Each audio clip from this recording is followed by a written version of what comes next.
Nigeria's annual inflation rate has spiked after 8 months of constant decline. The inflation rose to 15.63% in December 2021 compared to 15.40% in November, according to the National Bureau of Statistics. Simon Harry, head of the National Bureau of Statistics, said the change must have been caused by the increase in the prices of goods and services as a result of the increase in demand during the festive season. Joining me now and News Central now is Dr. Joshua Banfor, partner and head transfer pricing Anderson in Nigeria. Thanks for joining us on the news, Dr. Banfor. Thanks for having me. Now, Dr. Banfor, this is the first increase in Nigeria's inflation since April of 2021. Would it have a significant impact on the economy? Thanks. I think to look at its potential impact on the economy as a whole, it will not be enough to just look at the blip from November rate of a small blip, from November to December. What we need to look at is where CBN thinks our inflation rate should be. And CBN hopes that our inflation rate should be around 9%. However, in recent times, we've seen inflation rate gone as high up as 18.17 as of March 2021, before starting to decline and getting to 15.4 in November, which then went up to 15.63 in December. So clearly there's already a huge adverse impact on the economy or on the average Nigerian because inflation rate has been very high. And if it's high, that means the purchasing power of the average Nigerian goes down, cost of living is high. At the time that unemployment rate is around 32.5%, that puts a lot of adverse impact on the average Nigerian. So I don't think this blip itself is going to cause as much of an adverse impact.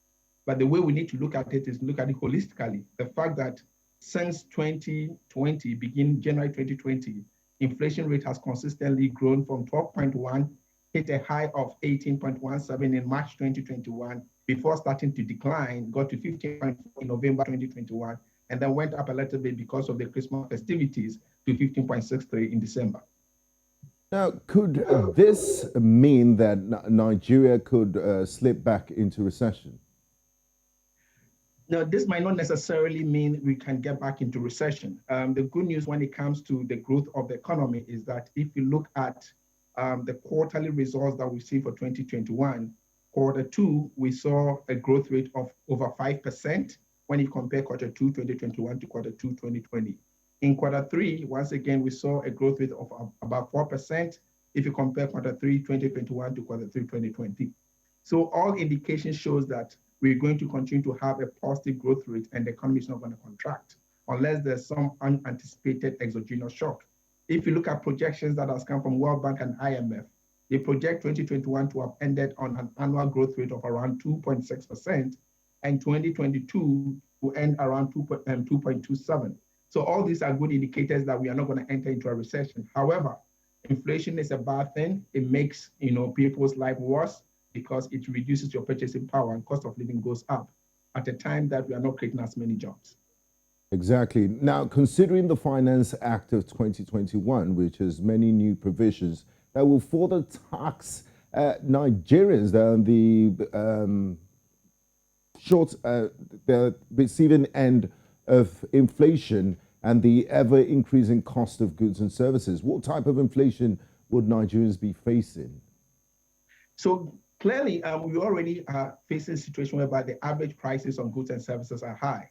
So if you have some of these taxes, such as the excise tax on non-alcoholic beverages, what is going to happen is that producers are going to actually pass on part of these higher taxes to the final consumer, which then also increases average prices on such products. So it worsens the case, it erodes our purchasing power.